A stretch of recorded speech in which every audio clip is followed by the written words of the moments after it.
अस्सलाम वालेकुम, नमस्कार। एक नई वीडियो में आप सबको वेलकम और स्वागत हो। अफगानिस्तान जून 2024 को इंडिया का ट्रेवल करेगी, जहां दोनों देशों के दरमियान 3 T20 मैच की कंप्लीट सीरीज खेली जाएगी। और अफगानिस्तान के लिए कितनी ही बढ़िया खबर है कि जहां बड़ी बड़ी टीमों ने जैसे कि इंग्लैंड, ऑस्ट्रेलिया, साउथ अफ्रीका ने अफगानिस्तान के साथ बायलैटरल सीरीज खेलने से इनकार कर दिया है और एक छोटी सी चीज को कारण बनाकर, लेकिन वहां पर इंडिया अफगानिस्तान के साथ एक कंप्लीट सीरीज खेलने जा रहे हैं।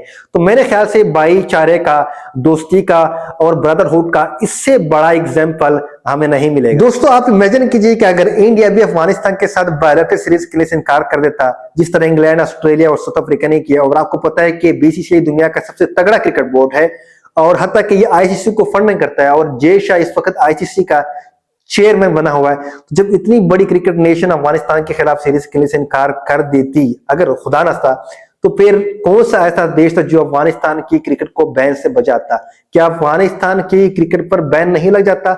श्योरली 100% अफगानिस्तान की क्रिकेट खत्म हो जाती, इस पर बैन लग जाता।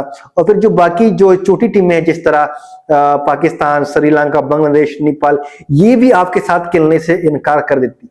तो तारीख गवाह है और हमेशा ये साबित हुआ है कि इंडिया ने हमेशा अफगानिस्तान का साथ दिया है। जब जब अफगानिस्तान पर मुश्किल की घड़ी आई है, अफगानिस्तान ने उसकी हेल्प की है। और एक बात याद रखना चाहिए कि जब तक इंडिया है तब तक अफगानिस्तान की क्रिकेट पर कोई भी बैन नहीं लगा सकता। जब तक इंडिया है, अफगानिस्तान क्रिकेट खेलता रहेगा। तो जितना ज्यादा हम शुक्रिया अदा करें इंडिया का, उतना ही ज्यादा कम है। और मेरी एक इच्छा है कि इन दोनों के दरमियान ये जो दोस्ती है, भाईचारापन है, ये सदा ऐसे ही रहे और हमेशा रहे और इसको किसी की नजर ना लगे। इस सीरीज के लिए मैं अभी से ही बहुत ज्यादा एक्साइटेड हूं। अगर आप मेरे से पूछोगे कि किसको जीतना चाहिए ये सीरीज, देखो दोनों ही अपनी टीम में है, जो भी जीत जाए कोई इतना ज्यादा इशू नहीं है। लेकिन अगर अफगानिस्तान यहाँ से जीत जाती है तो अफगानिस्तान के पॉइंट ऑफ व्यू से ये बहुत ही बढ़िया बात होगी, क्योंकि अफगानिस्तान ने दुनिया की तमाम टीमों को हराया है। कोई भी टीम ऐसी रह नहीं गई है जिसको अफगानिस्तान ने अभी तक हराया नहीं है। अगर कोई ऐसी टीम है जिसको अभी तक अफगानिस्तान ने हराया नहीं है तो वो है टीम इंडिया। जी हाँ दोस्तों, टीम इंडिया को अफगानिस्तान ने अभी किसी भी फॉर्मेट में हराया नहीं है। तो अगर अफगानिस्तान ये सीरीज जीत जाती है, यहाँ तक कि अगर अफगानिस्तान यहाँ से सिंगल मैच भी जीत जाए तो अफगानिस्तान के लिए वो किस्सा खत्म हो जाएगा, वो गिला ही खत्म हो जाएगा कि हमने अभी तक इंडिया को हराया नहीं है। अगर हम परसेंटेज की बात करें कि किसकी जीतने का चांस ज्यादा है, तो मैं कहूंगा कि दोनों का बराबर का चांस है, 50-50% चांस है। अफगानिस्तान भी जीत सकता है और इंडिया भी जीत सकता है। वो मैं इसलिए कह रहा हूं कि जो 2024 की T20 सीरीज अफगानिस्तान और इंडिया के दरमियान हुई थी, अगर आप उस पर गौर करें तो वहां पर अफगानिस्तान ने बड़ा क्लोज मुकाबला किया था और 2 मैच तो अफगानिस्तान जीते जीते हार गया था। तो अफगानिस्तान T20 फॉर्मेट के एक बहुत ही तगड़ी फॉर्मेट है और अफगानिस्तान किसी भी टीम को हरा सकते हैं। तो अगर यहाँ पर अफगानिस्तान इंडिया को बीट कर दे तो ये अफगानिस्तान के लिए बहुत ही अच्छी खबर हो। तो अगर हम 2024 की T20 सीरीज जो कि इंडिया और अफगानिस्तान के दरमियान हुई थी उन पर बात करें तो बड़ा क्लोजली अफगानिस्तान वहां पर हार गया था इंडिया से। अगर हम पहले मैच की बात करें तो वहां पर अफगानिस्तान ने पहले बैटिंग करते हुए वहां पर 158 रन का टारगेट दिया था इंडिया को, जो कि इंडिया ने इजिली चेस कर लिया था। लेकिन अगर हम दूसरे मैच की बात करें जहां पर इंडिया ने पहले बैटिंग करते हुए 173 रन का टारगेट दिया अफगानिस्तान को और अफगानिस्तान सिर्फ 1 रन से हार गया। 172 रन बना लिया था और सिर्फ 1 रन से वहां पर अफगानिस्तान वो मैच हार गया था। फिर तीसरे T20 की अगर हम बात करें तो वहां पर इंडिया ने पहले बैटिंग करते हुए 212 रन का टारगेट दिया था। आप सबको याद होगा, आप लोगों ने मैच देखा होगा शायद।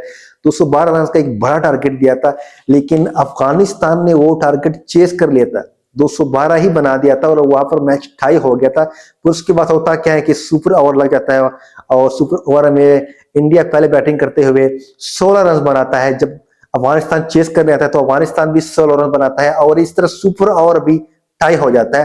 फिर दूसरा सुपर ओवर होता है, वहां पर इंडिया महज 11 रन बनाता है और 2 विकेट गंवाकर 11 रन बनाता है।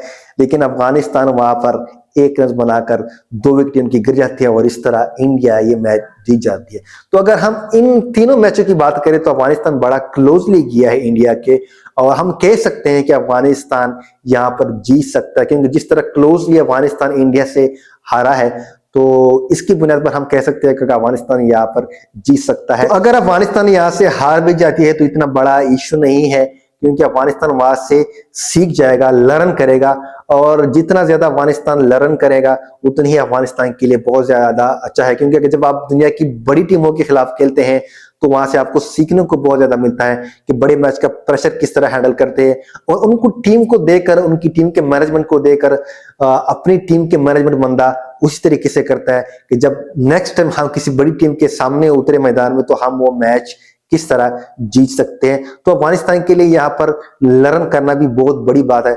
और अफगानिस्तान के प्लेयर तो वैसे भी आईपीएल में काफी ज्यादा सीख कर आते हैं। राशिद खान हो गया, उमर जाए, और इस दफा आईपीएल में अफगानिस्तान के काफी सारे प्लेयर जो है ना वो पिक किए गए हैं।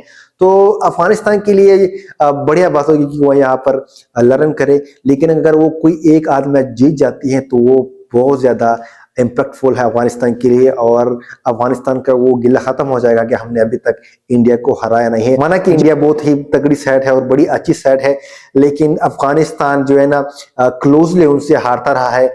और अगर अफगानिस्तान अपने नर्व्स पर काबू करे तो अफगानिस्तान इंडिया को हरा सकता है।